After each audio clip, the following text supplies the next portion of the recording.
Is it wrong to want to have better communication with a person so long as the other person wants to communicate with you?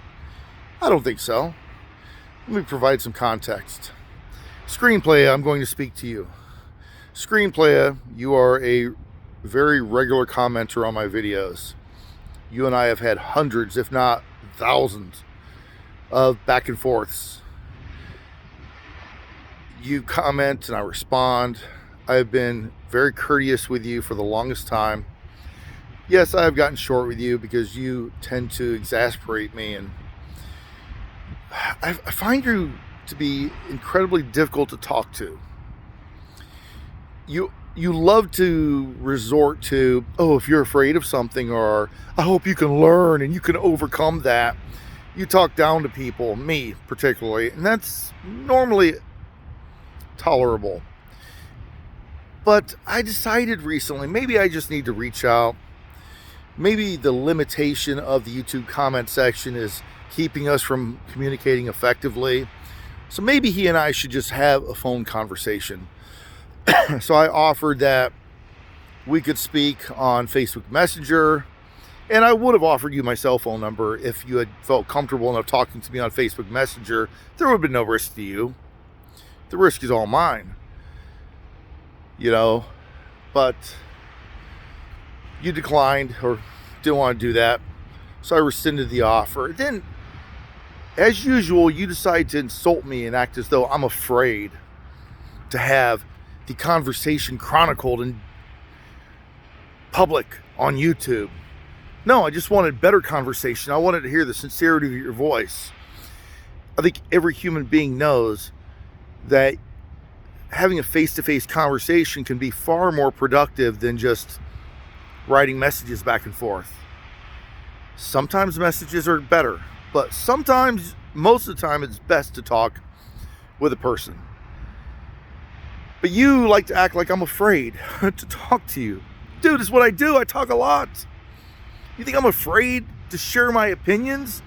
I have shared so many opinions that you have absolute disdain for. You think I'm a repugnant, repulsive person, and yet what do? I chug along, remaining consistent in my beliefs and my delivery, and saying the same thing that you can't stand. I either talk about Christ or politics, and you hate my position on both of those issues. So exactly how am I afraid of you? You act as though you are some mental juggernaut and I'm intimidated by you. No, you're not. Few people intimidate me on an intellectual level. I don't think I'm that smart, but I don't think other people are so much more intelligent that they are above me approaching them. No, I can handle myself. So I don't know where you get this idea that I'm afraid. Oh, I'm afraid to have the conversation recorded. Dude, you could have recorded me on the phone. You could have exposed me. Oh, Jesus Freak 777, he's got a potty mouth when he talked to me on the phone, or he said these horrible things. Listen, it wouldn't have happened. But if that's what you're afraid of, I would have given you permission if you simply asked. I would have offered it at the beginning of the conversation. Bro, if you want to record this, you're welcome to. But no, you'd rather throw some asinine, sideways accusation. Well, if you're afraid, I hope you'll learn from that. What are you scared of? Not you. Certainly not you. I have spent a lot of time answering your questions. You may say, well, why can't you continue doing that? I don't like typing. I don't like long typewritten messages because I use my cell phone. I'm not a good typist on a keyboard, okay? I didn't take typing in high school. I took art classes and ROTC. I didn't think typing was going to be an everyday part of my life. 35 years ago when I was in high school. So typing isn't my favorite thing. I like to be grammatically correct. So I have to constantly go back and edit and such. Because I fat finger it. It's just easier for me to talk. That's why I make videos. I don't have a typewritten a blog. Sorry, I don't run a blog because it's a lot of work. That's why I do vlogging, not blogging. I'm not afraid of you, brother. Let me offer this to you. I'm done talking to you, though. I think I've reached the maximus, the the apex of how much bullcrap I can take. I've reached that highest point, and I really believe it's time for me just to shake the dust off my sandals and say, I can say no more to you.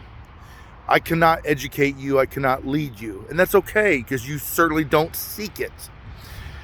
And maybe it's time for you to find someone more articulate, more intelligent, more receptive.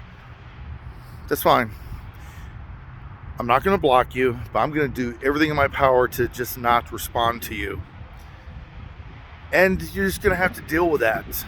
And when you wonder why, it's because I have gone through the motions. I have made effort.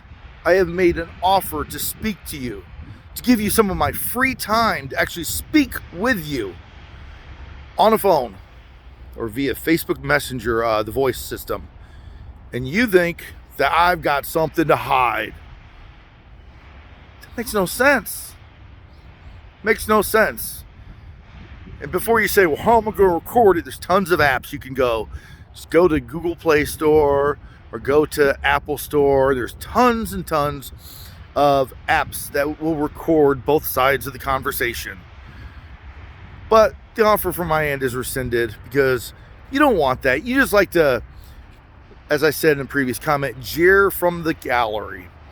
You just like to be the thorn in my side and look and point and say, look, he's afraid, he's scared. He's scared of answering questions. I hope he'll learn from it. I hope he'll grow up emotionally. And basically do whatever you can to make me look like the big bad jerk. Here's a little trick for you, buddy. Something you could put into your craw.